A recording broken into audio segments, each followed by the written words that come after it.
আমার সাথে সকলে একটু পড়ার চেষ্টা করেন। আপনাদের খুব পরিচিত একটা সূরা আমি এখন তেলাওয়াত করব। আউযু বিল্লাহি মিনাশ শাইতানির রাজিম। বিসমিল্লাহির রাহমানির রাহিম। تبت يدا أبي لهب وتب ما أغنى عنه ماله وما كسب سيصلى نارا ذات لهب وامرأته حمالة الحطب في جيدها حبل من مسد صدق الله العظيم. وقال تعالى إن الله وملائكته يصلون على النبي يا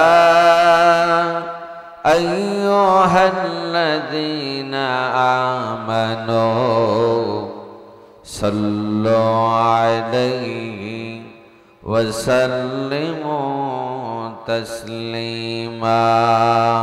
اللهم صل على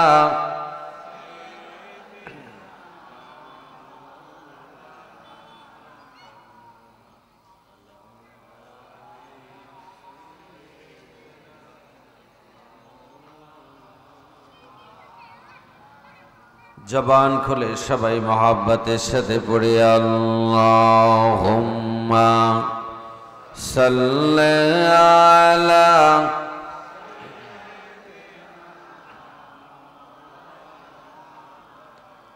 ওয়া আলা আলি সাইয়্যিদিনা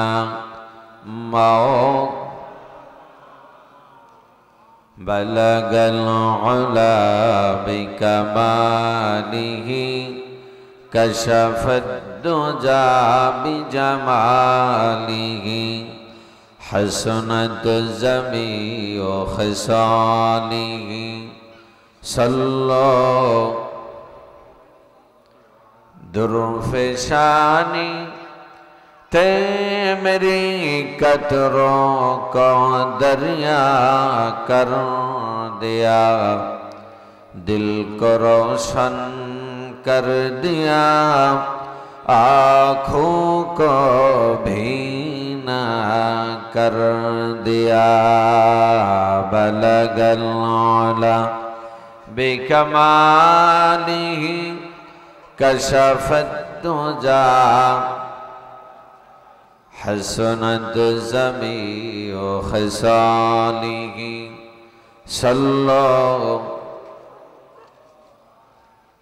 ربي زدني علما قال رب اشرح لي صدري ويسر لي أمري واحلل عقدة من لساني يفقهوا قولي سبحانك لا علم لنا إلا ما علمتنا إنك أنت العليم الحكيم.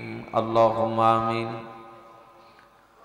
ربنا ظلمنا أنفسنا وإن لم تغفر لنا وترحمنا لنكونن من الخاسرين. আল্লাহ তাআলা পবিত্রতম মাস, আল্লাহ তাআলা পবিত্রতম একটি সময় শিয়রতলী ইসলামী যুব কল্যাণ পরিষদের উদ্যোগে আয়োজিত এই জান্নাতের বাগানে আমি তোমার কদম গোলাম তোমার কালামে পাক থেকে একটি সূরা তেলাওয়াত করেছি। আমি আমার বলার ভুল আর শোনার ভুল সবগুলো মাফ করে দিয়ে আমাদের হেদায়েতের জারিয়া হিসাবে কবুল করে নাও রব্বুল আলামিন। যারা শোনার জন্য এসেছেন আর যারা ইন্তেজাম করেছেন, আল্লাহ তাআলা, আমি মুসাফির মানুষ, আপনার আলিশান দরবারে সকলের জন্য দরখাস্ত, আপনার জান্নাতে তাদের জন্য একটা একটা বাড়ির ব্যবস্থা করে দিও। সুবহান রাব্বিকা রাব্বিল ইজ্জাতি আম্মা ইয়াসিফুন ওয়া সালামুন আলাল মুরসালিন ওয়ালহামদুলিল্লাহি রাব্বিল আলামিন বিহাক্কি লা ইলাহা ইল্লাল্লাহু মুহাম্মাদুর রাসূলুল্লাহ। সবাই পড়ে নিচ্ছি সাল্লাল্লাহু।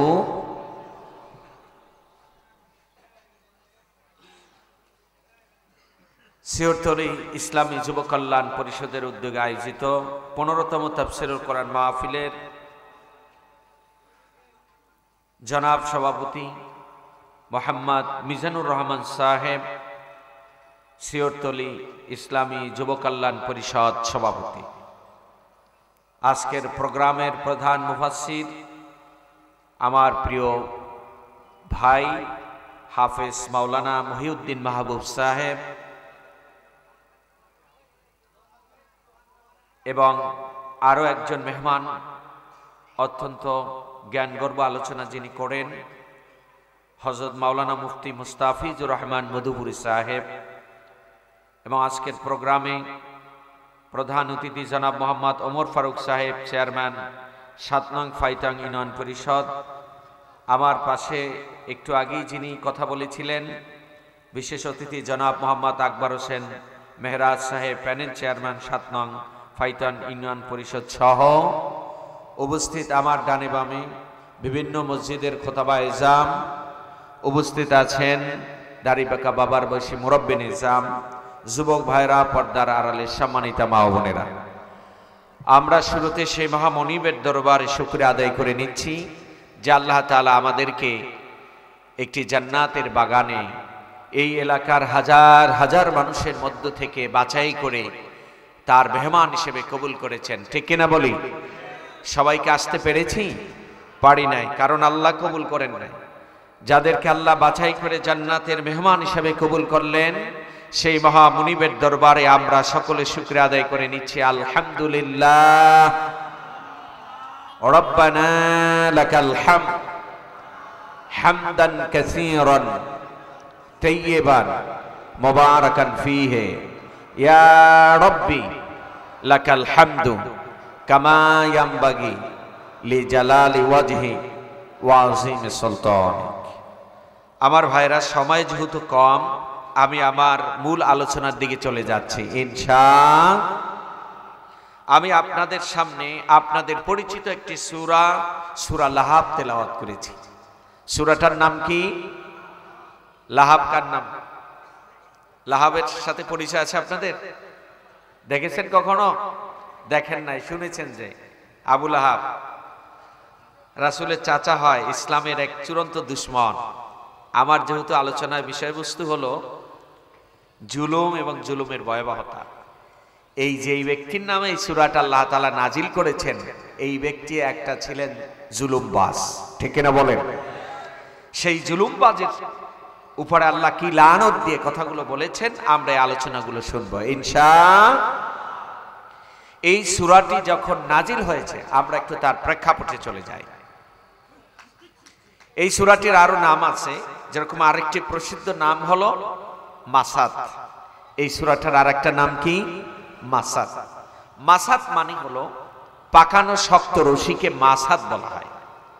এই সূরার মধ্যে মাসাদ শব্দটি উল্লেখ আছে বিদায়, এবং সূরা লাহাব, লাহাব শব্দটা আছে বিদায় সূরার নাম হয়েছে লাহাব।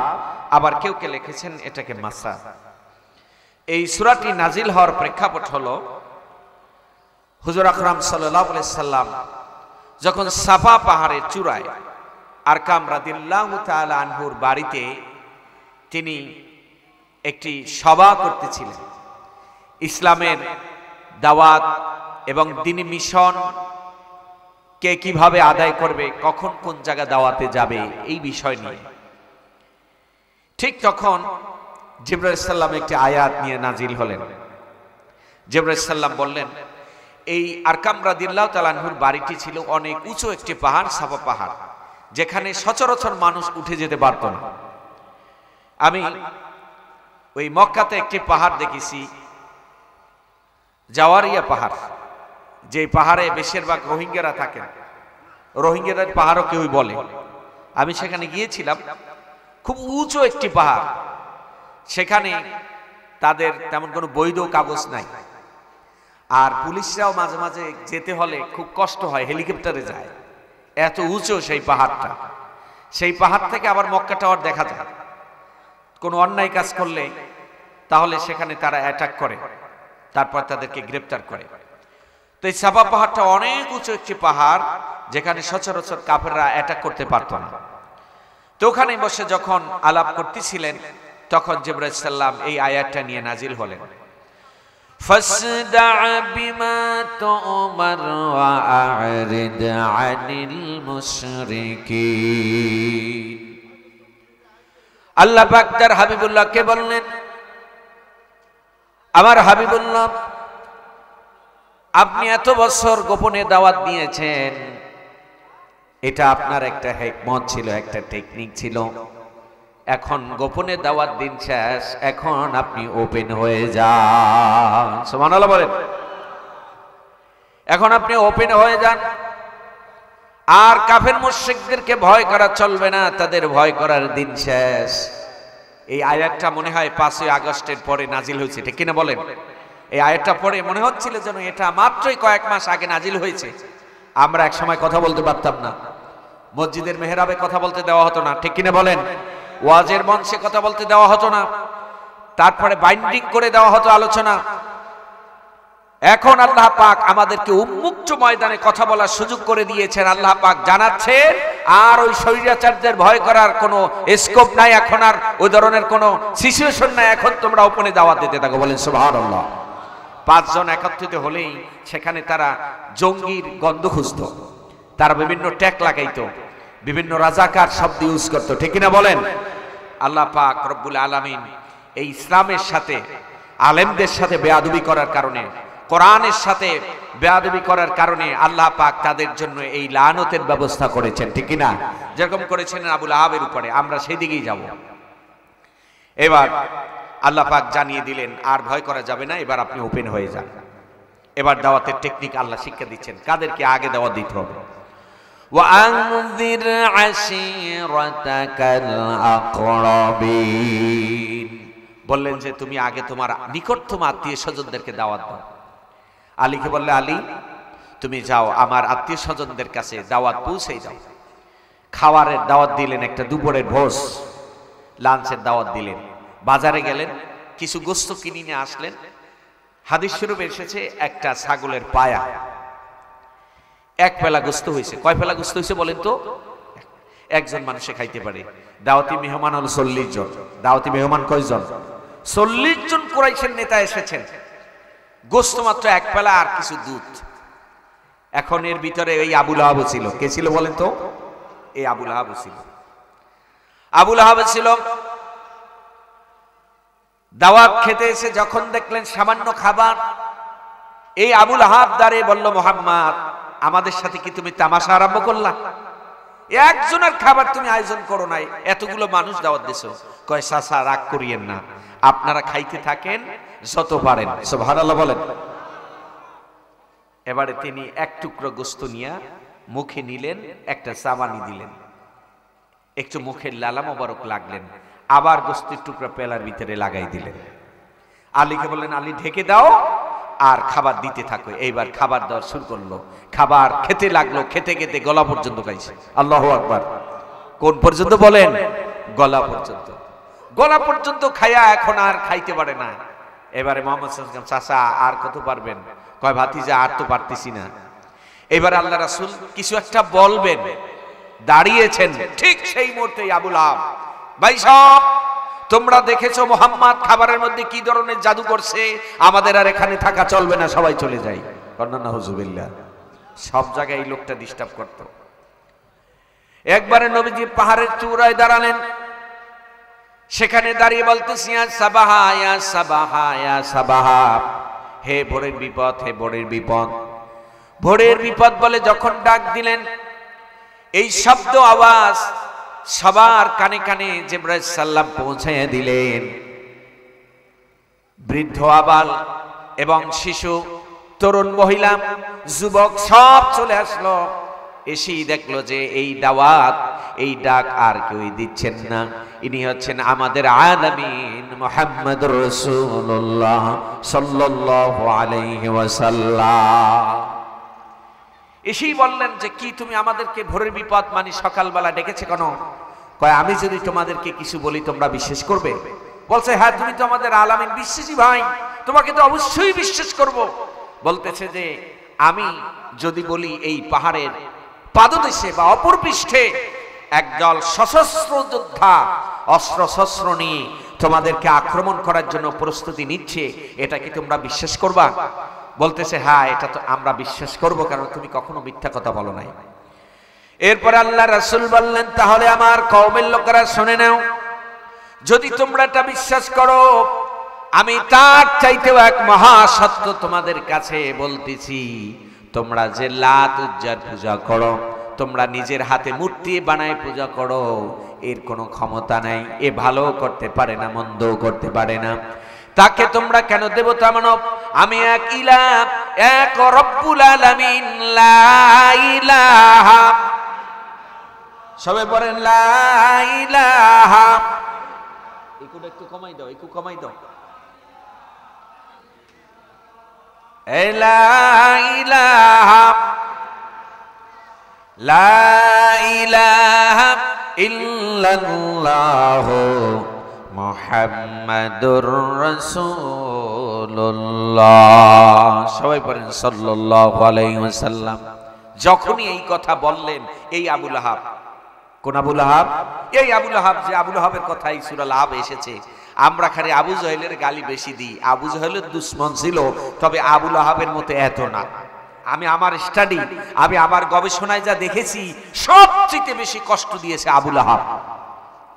এ আবু লাহাব দাঁড়ায়া তিনি অভিশাপ দিচ্ছে, দুই হাত নাড়ায়া, তাব্বাল্লাকা সাইরা লাও, এ মুহাম্মদ তোমার উপরে জানো আজকের সারা দিন আল্লাহর লানত নাজিল হয়, এই জন্যই কি খামাখা ঘুমের ডিস্টার্ব দিয়ে আমাদেরকে ডেকেছো?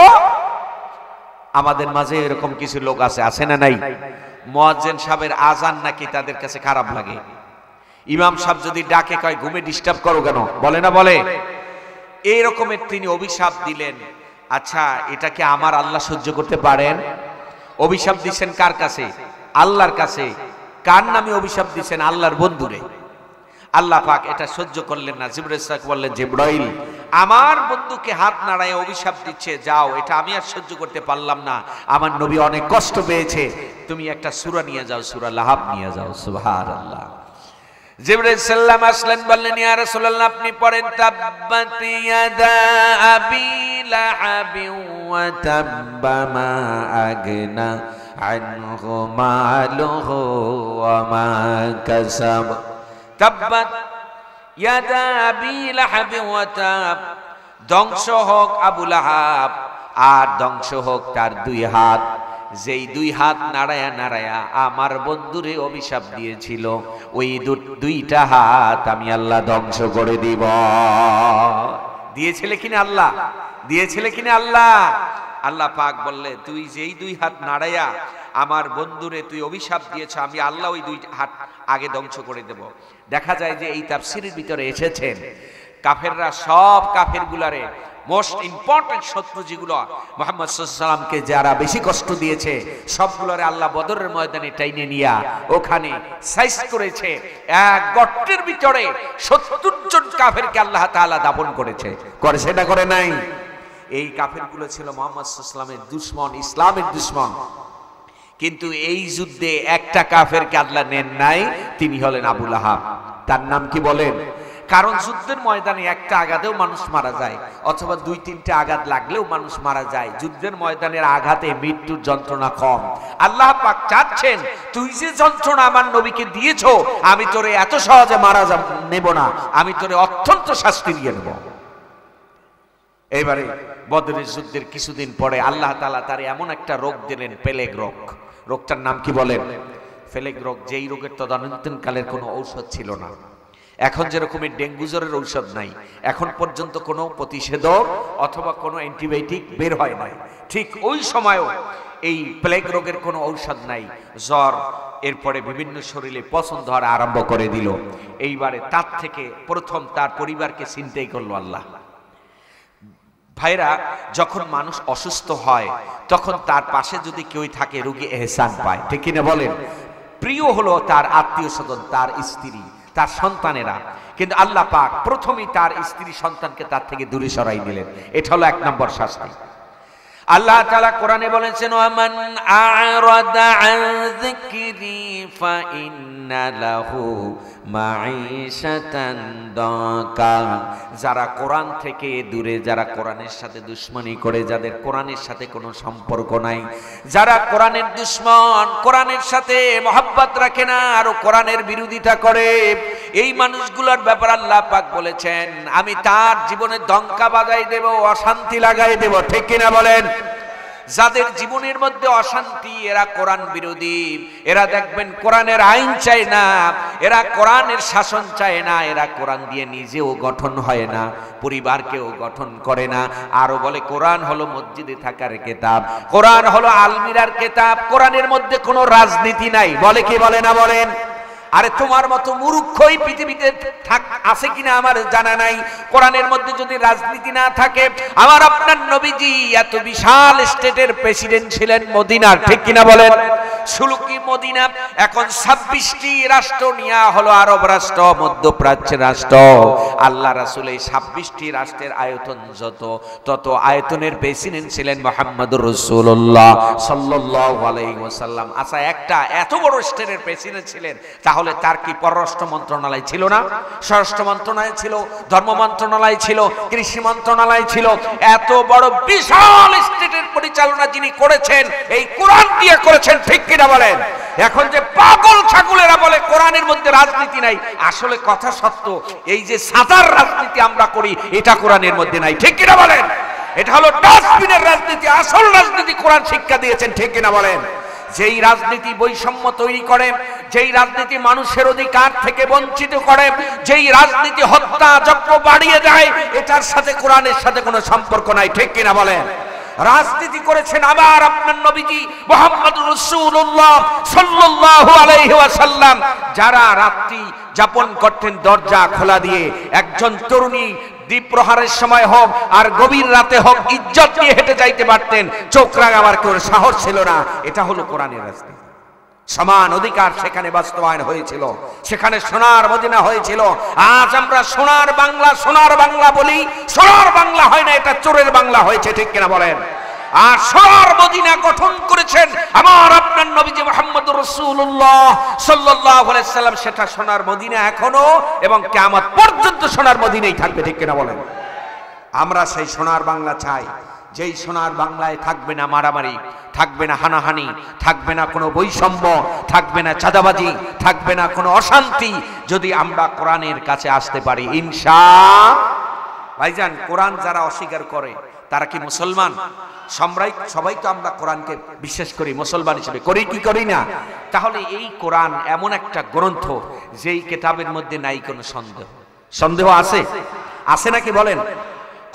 কোরআনের কাছে আপনি যখন যাবেন, কোরআন আপনাকে জানাবে যালিকাল কিতাবু লা রাইবা ফীহি হুদাল লিল মুত্তাকিন।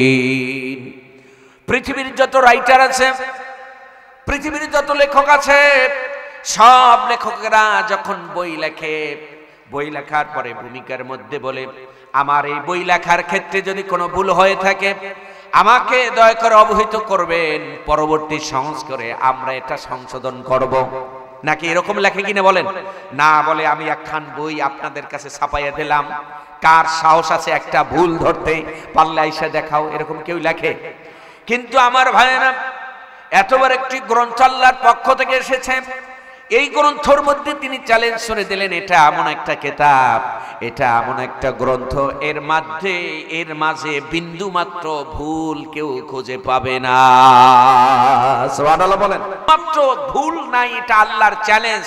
তাহলে যেখানে বিন্দু মাত্র ভুল নাই, যে আইনের মধ্যে বিন্দু মাত্র ভুল নাই, আছে সমঝোতা, আছে মমতা, আছে ভালোবাসা, এই আইন বাদ দিয়া মানুষ রচিত আইন যা ভুলে ভরা, এটার পিছনে পাগল ছাড়া ভালো মানুষ দৌড়ায় না। ঠিক এটা বলেন? তা আমরা সবাই কোরআনের পক্ষে ইনশাআল্লাহ। এবার আবু লাহাব, আমরা আছি কোন জায়গায়? কোন জায়গায় আছি?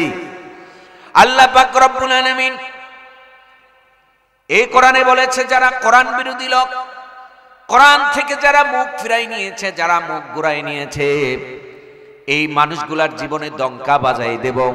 আবু লাহাব একটা চূড়ান্ত কোরআন বিরোধী লোক ছিল, নবী বিরোধী লোক ছিল, ইসলাম বিরোধী লোক ছিল।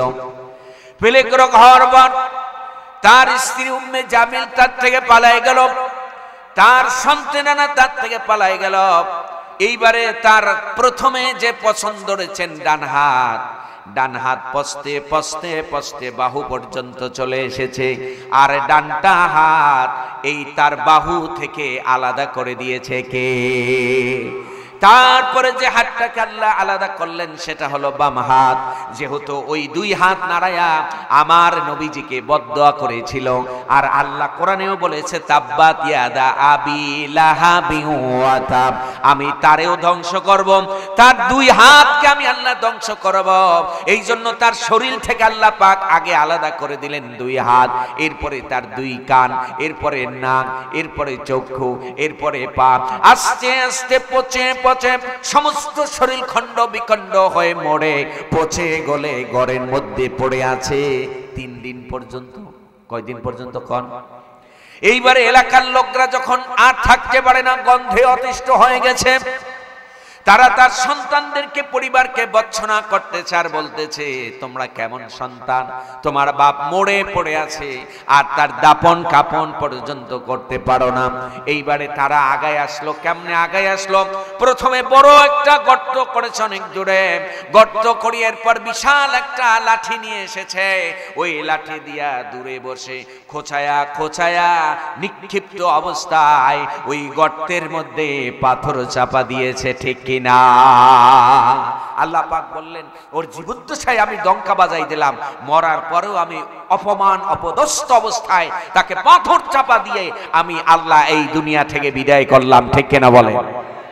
শুধু তাই না, আল্লাহ পাকের পরে বলেছেন, ওর জীবনে তো আমি ডঙ্কা বাজাই দিলাম, ও তো মারা গেছে।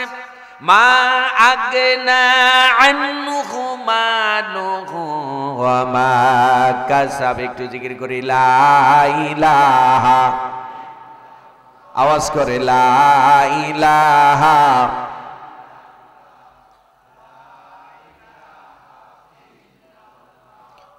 লা ইলাহা লা ইলাহা ইল্লাল্লাহু মুহাম্মাদুর রাসূলুল্লাহ। সবাই বলেন সাল্লাল্লাহু আলাইহি ওয়াসাল্লাম। এবারে আল্লাহ পাক তারপরে বললেন, মা আগনা আনহু মালুহু ওয়া মা কাসাব। এরপরে তার মারা যাওয়ার পরে তার যে সম্পত্তি আছে, তার অর্জিত কোনো সম্পত্তি তার কোনো কাজে আসবে না। মা আগনা আনহু মালুহু, মালুহু যত মাল তার আছে, এই মালকেও আমি আল্লাহ কোনো কাজে লাগাবো না।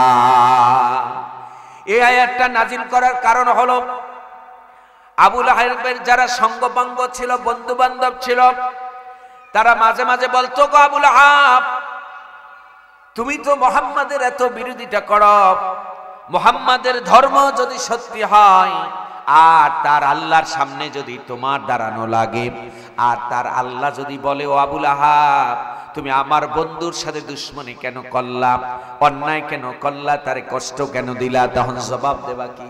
আবু লাহাব যখন বলছিল আমি ঠিক আছে, আমি যদি দড়া খাইয়া যাই তাহলে আমি কি করব জানো? আমার যেই বিশাল সম্পত্তি আল্লাহরে দিয়া আল্লাহরে কম যে আল্লাহ এগুলো সব তুমি নাও আর আমারে পার করাই দাও। কন্যা নাউজুবিল্লাহ। চিন্তা করেন, আল্লাহরে ঘুষ দেবে। কারে ঘুষ দেবে? আল্লাহরে ঘুষ দেবে। আল্লাহ পাক বলে এই সব সম্পত্তি দিয়া পার পাওয়া যাবে না, ঠিক কিনা বলেন? এগুলো তোর অবৈধ সম্পত্তি। ওই যে এক সময় ছিল সাধু বাবা, এখন হয়েছে কি দরবেশ বাবা, ঠিক কিনা বলেন? দরবেশ বাবা মস্তুস কাইঠা সাধু বাবা হইয়া নৌকায় পালাইতে চাইছিল, ঠিক কিনা বলেন?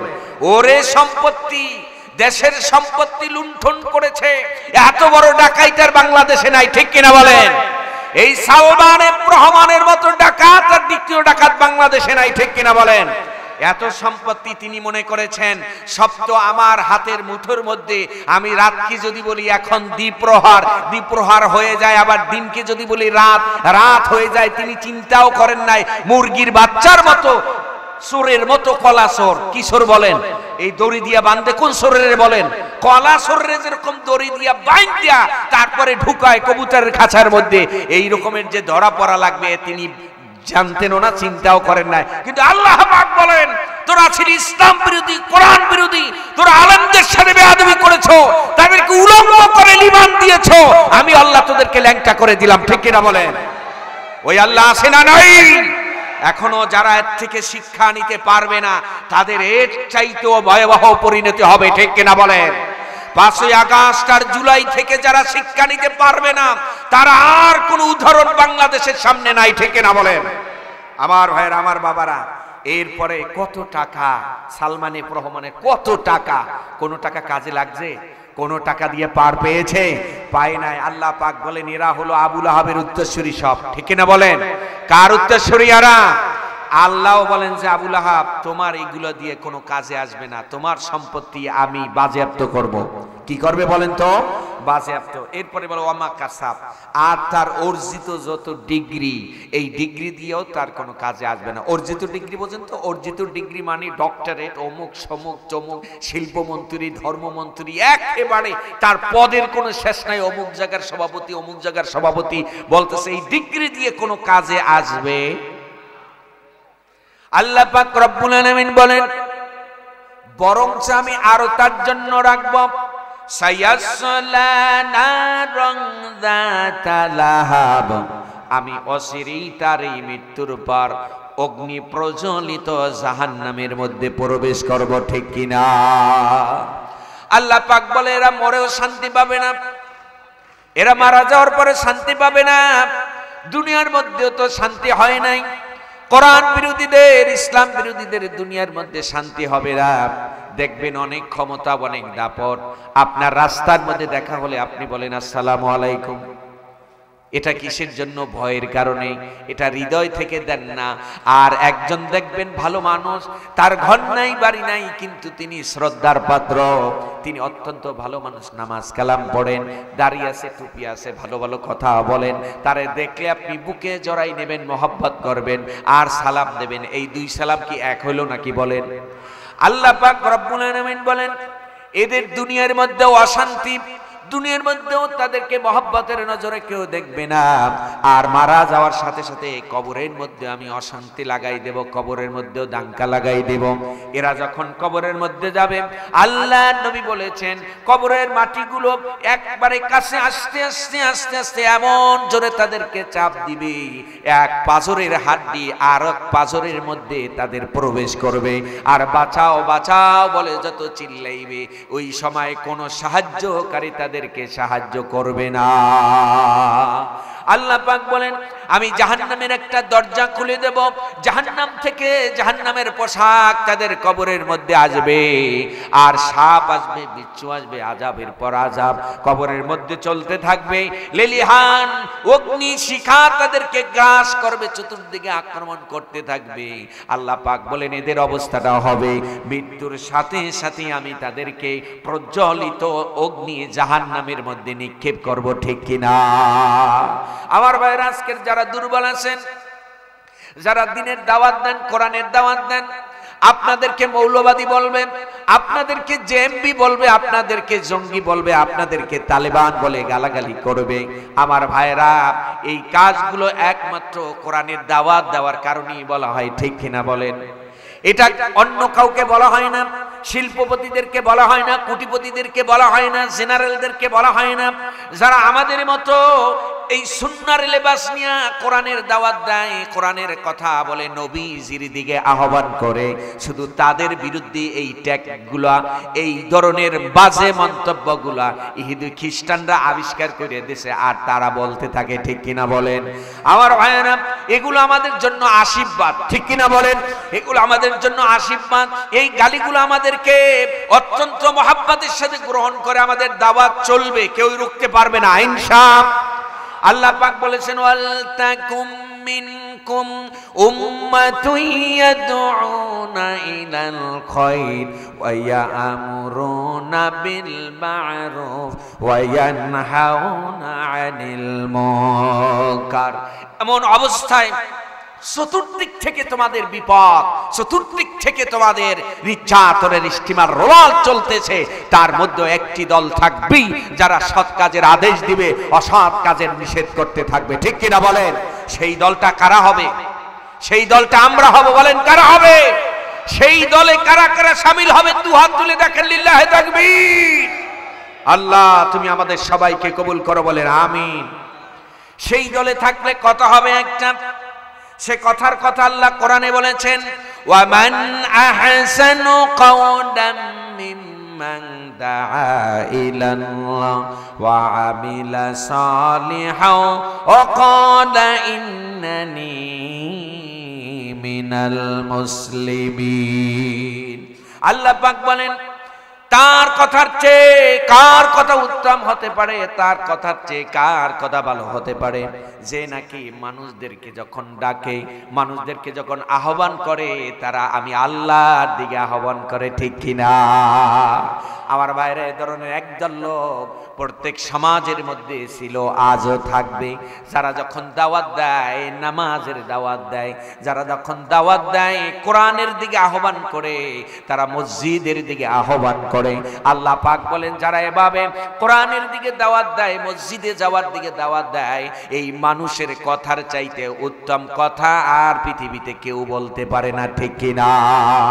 ওগো আমার ভাইয়েরা, একবার চিন্তা করেন, আপনার আমার জিহ্বা আছে, যাই বোবা, তারও কিন্তু আপনার আমার মতোই জিহ্বা। তার জিহ্বার মধ্যে কোনো শর্ট নাই, ছোট নাই। তিনি জিহ্বা দিয়া পান করেন, তিনি জিহ্বা দিয়া খান, কিন্তু তিনি জিহ্বা দিয়ে কিন্তু বাক শক্তি নাই, তার কথা বলার অনুমতি আল্লাহ পাক দেন নাই। এটাই হলো আমাদের জীবনে একটা শিক্ষা। ওর জন্য বাক শক্তি রুদ্ধ করা হলো, ও কথা বলতে পারে না। কিন্তু আল্লাহ পাক রব্বুল আলামিন আমাকে কথা বলার তৌফিক দিয়েছেন, আমি কথা বলতে পারি। এটা আল্লাহর একটা করুণা, এটা আল্লাহর একটা দয়া যে আমাকে দিয়ে আল্লাহ পাক কথা বলাচ্ছেন। এই জন্য আল্লাহ পাক বলেন, ও গোলাম, তোর মুখ থেকে যা বের হয় এই সবগুলো আমি আল্লাহ পাক রেকর্ড করি, সব কিয়ামতের দিনে রেকর্ড নামা তোর সামনে ছেড়ে দেওয়া হবে। এই জন্য তোর জবান থেকে যখন কথা হবে, কথাটা আমি আল্লাহর যেন হয়, আর মানুষের সাথে যখন কথা বলবি, ওই কথাটা যেন আমি আল্লাহর দিকে দাওয়াতের কথা হয়, বলেন সুবহানাল্লাহ। আমার ভাইয়েরা, দুইজন সাহাবী এমন ছিল, যারা যখন কোনো মানুষের সাথে দেখা করত, দুইজন মিলিত হতো, তখন তারা শুরুতেই পড়ে নিত, আল্লাহ আসরি ইন্নাল ইনসানা লাফি খুসর ইল্লাল্লাযীনা আমানু ওয়া আমিলুস সালিহাতি ওয়া তাওয়াসাউ বিল হক ওয়া তাওয়াসাউ বিস সাবর। তারা এভাবে কথা বলতো, মানুষদেরকে সৎ কাজের দিকে আহ্বান করত, হকের উপরে থাকার দাওয়াত দিত।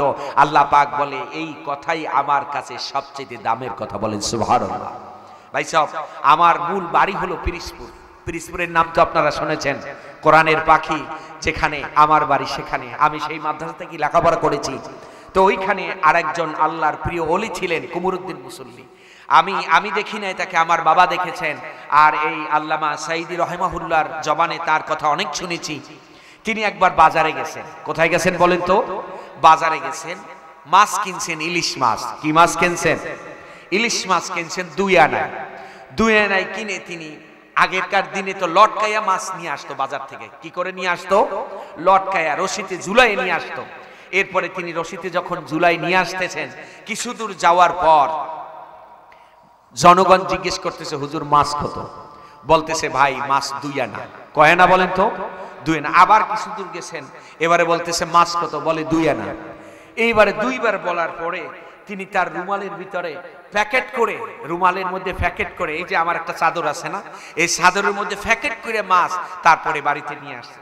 সাথে তার সাহাবা ছিল, তারা বলতেছে, হুজুর কিছু বুঝলাম না, আপনার একটা রুমাল তার মধ্যে মাছ পেঁচাই বাড়ি আনলেন, এটা কেন? আমার কাছে একটা ব্যাগ চাইলেই তো আইনে দিতে পারতাম।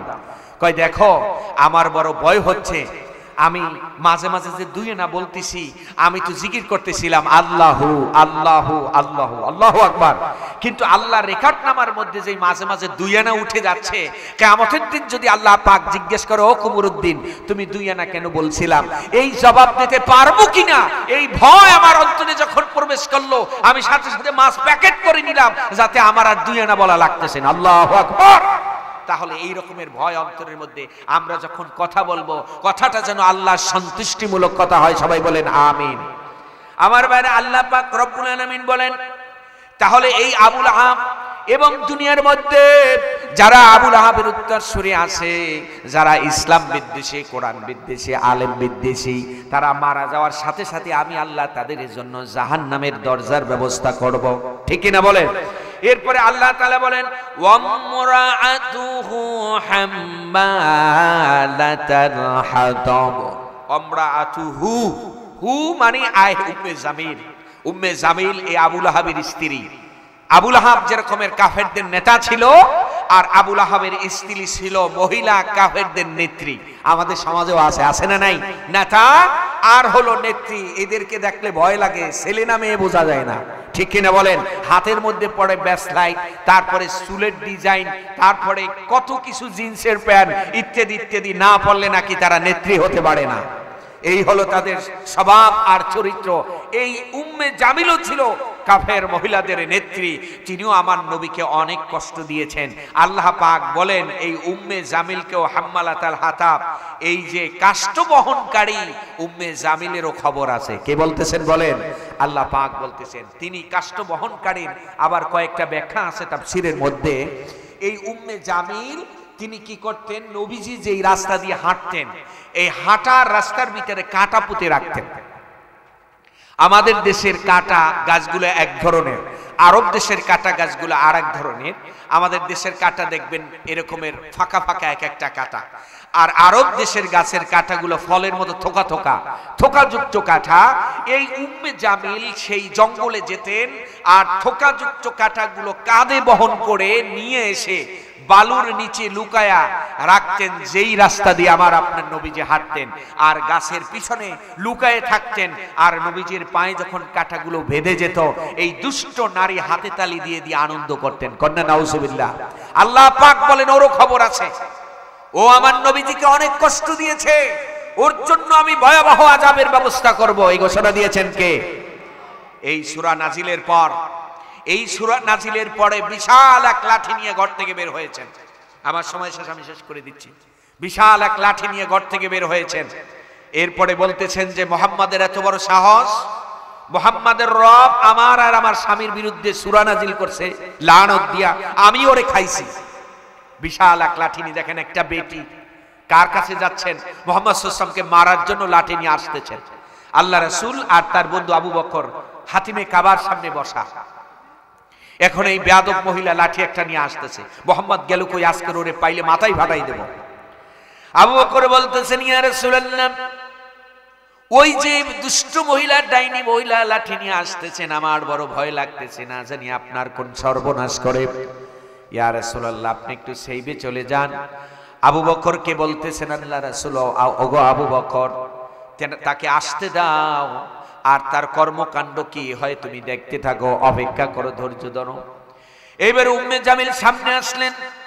আসার পরে ঠিক আল্লাহ রাসূল বরাবর দাঁড়িয়ে লাঠিটা এইদিকে একবার মারে আর এইদিকে একবার মারে, আর বলে, আবু বকর, মুহাম্মদ গেল কই? তুমি দেখেছো বেটা গেল কই? খুঁজে পাচ্ছে না, এভাবে লাফালাফি কইরা তারপরে চলে গেছে। এটা এমন দুষ্টু ছিল, তাফসিরে এসেছেন এটা একবার সামনের দিকে আগায়, আর একবার পিছনের দিকে যায়, আর একবার হাতে তালি দেয়। এরকমের দুষ্ট প্রকৃতির কিছু মহিলাও আমাদের গ্রামে পাওয়া যায়, আছে না নাই? ঝগড়া বাজলে দেখবেন হাতে তালি দেয়, একবার সামনে দৌড় মারে, একবার পিছনে দৌড় মারে। এরা হলো উম্মে জামিলের উত্তরসূরি, ঠিক কিনা বলেন? মহিলাদের কথা বলতে হবে আস্তে আস্তে, আর এরা এত জোরে চিল্লে কথা বলে একেবারে ওই গ্রামে থাকাই কঠিন হয়ে যায়। আল্লাহ পাক এদেরকে যেন হেদায়েত দান করে, বলেন আমিন। চলে গেল।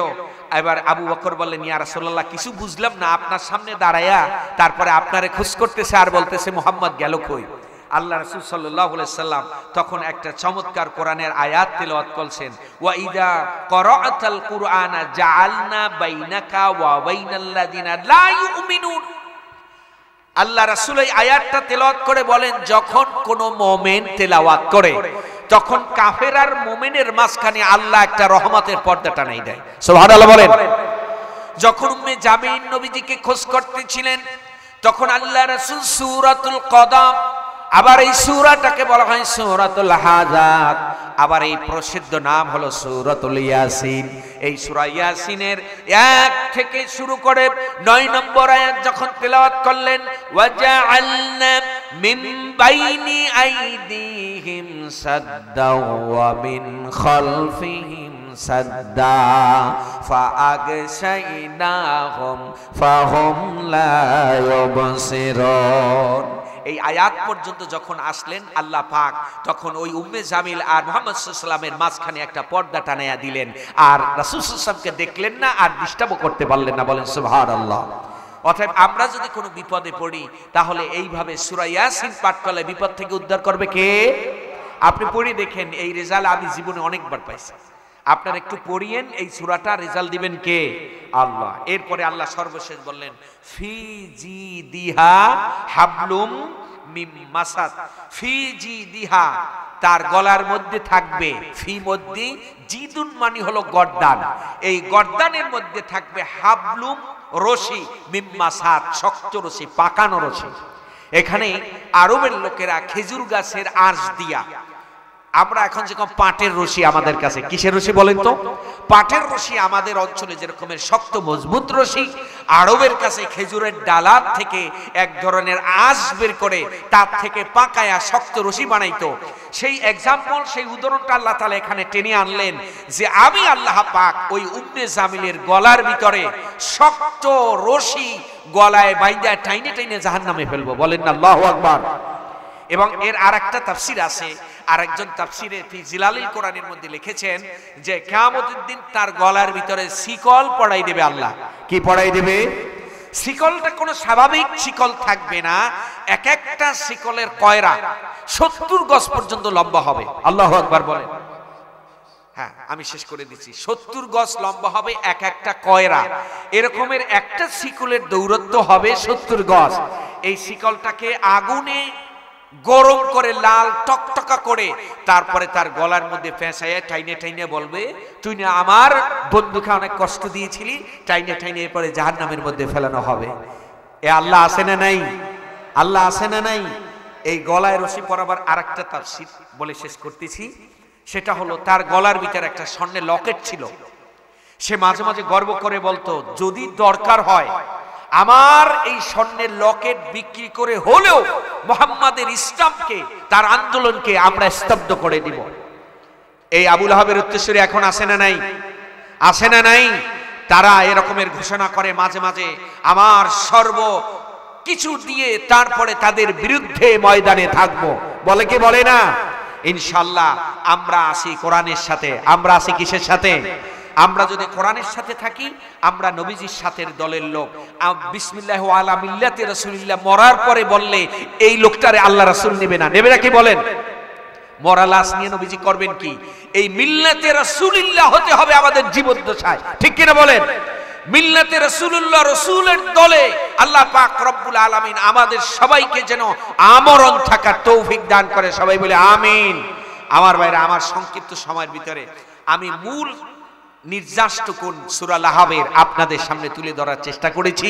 আমার যদি ভুল হয় থাকে আল্লাহ পাক যেন মাফ করে দেন, আর শোনার ভুল হয় থাকলে যেন মাফ করে আমাদেরকে এই সূরার শিক্ষা থেকে আমাদের শিক্ষা নিয়ে আগামী দিনের পথ চলার তৌফিক দান করুক বলি আমিন। ওয়া আখিরু দাওয়ানা আনিল হামদুলিল্লাহি রাব্বিল আলামিন। আসসালামু আলাইকুম ওয়া রাহমাতুল্লাহি ওয়া বারাকাতুহু।